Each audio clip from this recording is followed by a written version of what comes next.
یہ آنکھ کا فتنہ ایسا ہے کہ اس میں بڑے بڑے پارسا لوگ بھی اس میں مبتلا ہیں، ہو جاتے ہیں۔ ہر ایک شخص اپنے گریبان میں منہ ڈال کے دیکھ لے کہ میں آنکھ کا صحیح استعمال کر رہا ہوں، برا غلط کر رہا ہوں، تو نظر آئے گا کہ پتہ نہیں کس طرح، خاص طور سے جو آج کل یہ اسمارٹ فون کا سلسلہ شروع ہو گیا ہے، تو اس نے بے حیائی اور آنکھ کے غلط استعمال کا دروازہ چوپٹ کھول دیا۔ اچھا خاصا نمازی ہے، پرہیزگار ہے، صف اول میں نماز پڑھنے والا ہے، لیکن تنہائی میں بیٹھا ہے اور اپنی آنکھوں کو اللہ تعالیٰ کی نافرمانی میں استعمال کر رہا ہے۔ کیا کتنی بڑی غداری، کتنی بڑی خیانت، کتنی بڑی نافرمانی۔ تو اس لیے میں یہ عرض کرتا ہوں کہ جس شخص کو یہ بھروسہ نہ ہو کہ وہ اپنے آپ کو محفوظ رکھ سکے گا اس فتنے سے، اس کے لیے ایسا فون استعمال کرنا جائز نہیں، جس کو یہ بھروسہ نہ ہو۔ اگر بھروسہ ہے تو بعض اوقات اس سے اچھے کام بھی لیے جا سکتے ہیں، لیکن پاؤں پھسلنے کا ہر وقت خطرہ، نگاہ کے پھسلنے کا ہر وقت خطرہ۔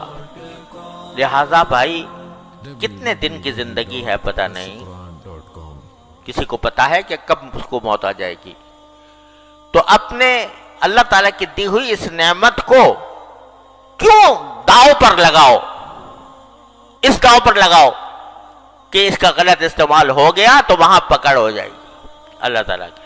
فاروق اعظم جیسا انسان جس کی تقوی و طہارت کی قسم دنیا کھاتی ہے، وہ جب یہ کہتا ہے کہ مجھے برابر سرابر چھوڑ جاؤں تو غنیمت ہے، تو ہما شما جو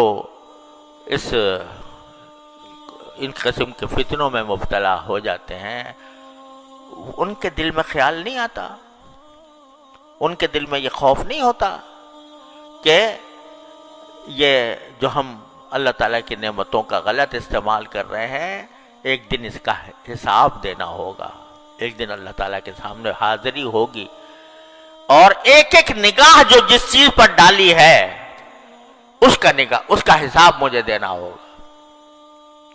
تو اللہ تبارک و تعالیٰ اپنے فضل اور بھائی دیکھو، یہی وہ چیز ہے کہ جو انسان سے محنت، مشقت اور اپنے نفس پر زبردستی چاہتی ہے،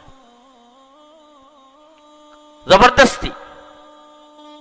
بہت عرصے تک میں بیان کرتا رہا ہوں، یا ایھا الذین آمنوا اتقوا اللہ وجاہدوا فی سبیلہ، کہ تقوی کا راستہ یہ ہے کہ اللہ کے راستے میں محنت کرو۔ کیا محنت کرو؟ کہ نفس کسی طرف بلا رہا ہے، مچل رہا ہے، گناہ کی خواہش دل میں پیدا ہو رہی ہے، اور تم اس خواہش کو زبردستی کر کے دباؤ، یہ ہے مجاہدہ۔ اور اس مجاہدے کے ثمرات یہ ہوتے ہیں، حضرت تھانوی رحمۃ اللہ فرماتے ہیں کہ جتنا انسان اپنے نفس کو، نفسانی خواہشات کو روکتا ہے اللہ کے لیے، اتنا ہی اللہ تعالیٰ سے قرب بڑھتا ہے۔ وَأَمَّا مَنْ خَافَ مَقَامَ رَبِّهِ وَنَهَى النَّفْسَ عَنِ الْهَوَىٰ فَإِنَّ الْجَنَّةَ هِيَ الْمَأْوَىٰ، جو اپنی خواہشات کو اللہ کے لیے روکتا ہے، دل تو مچل رہا ہے بہت، بے شک مچل رہا ہے، نفس بھی آمادہ کر رہا ہے، شیطان بھی آمادہ کر رہا ہے، لیکن مجھے یہ اللہ تعالیٰ کے سامنے جواب دینا ہے، اپنی ایک ایک نظر کا جواب دینا ہے، اس کا احساس کر کے جب آدمی اپنے اوپر زبردستی کرتا ہے تو اللہ تبارک و تعالیٰ کے ہاں اس کی درجات میں ترقی ہوتی ہے، تعلق میں اضافہ ہوتا ہے، اللہ تعالیٰ کی محبت اس کے دل میں پیدا ہوتی ہے، اللہ تعالیٰ اس سے محبت فرماتے ہیں۔ تو میرے بھائیوں اور بہنوں، اللہ تبارک و تعالیٰ کی نعمتوں کا پہلے تو احساس کرو، کثرت سے سوچا کرو کیا کیا نعمت مجھے ملی ہوئی ہے، اور اس نعمت کو صحیح استعمال کرنے کے لیے اپنے نفس کو زبردستی، اپنے اس پر زبردستی کرو، اور اس کی نافرمانی میں استعمال کرنے سے اپنے آپ پر زبردستی کر کے بچاؤ۔ کیا قیامت آ جائے گی؟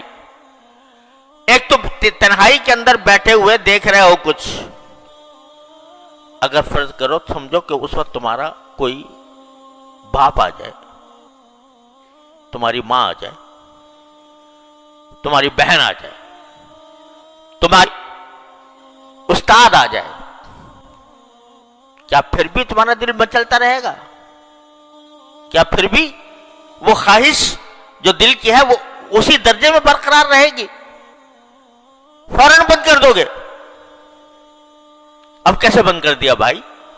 یہ کہتے ہو کہ ہمیں اپنے نفس پر اختیار نہیں، ہم بے اختیار ہو جاتے ہیں، ہم جو ہیں مچل جاتا ہے دل، اور ہم اپنے تقاضے کو دبا نہیں سکتے، مجبور ہیں اس کے آگے۔ ارے اب کہاں گئی مجبوری؟ جب تمہارا باپ آ گیا، تمہاری ماں آ گئی، تمہارا استاد آ گیا، تمہارا شیخ آ گیا، پھر کیا کرو گے؟ پھر بھی دیکھتے رہو گے؟ بند کرو گے کہ نہیں؟ کیوں کرو گے؟ اس واسطے کہ طاقت تھی تمہارے اندر بند کرنے کی، اختیار تھا تمہارے اندر بند کرنے کا، احساس ہو گیا کہ میں بدنام ہو جاؤں گا، احساس ہو گیا کہ مجھے سزا ملے گی۔ ارے وہ جو ہر وقت تمہیں دیکھ رہا ہے اس کی پرواہ نہیں، اور اگر اس کی پرواہ ہے تو پھر اسی طرح بند کرو جیسا کہ اپنے باپ، بھائی، استاد اور بڑے کے سامنے بند کرتے ہیں۔ تو اپنے نفس پر یہ زبردستی کرنی ہوگی، اور اسی زبردستی کے ذریعے تم اللہ تعالیٰ تک پہنچو گے۔ یا ایھا الذین آمنوا اتقوا اللہ وجاہدوا فی سبیلہ لعلکم تفلحون۔ فلاح اسی طرح حاصل ہوگی جب اپنے اوپر زبردستی کرو گے، اللہ تعالیٰ کے احکام کی اطاعت کر کے بھی اور نافرمانی سے بچ کر بھی۔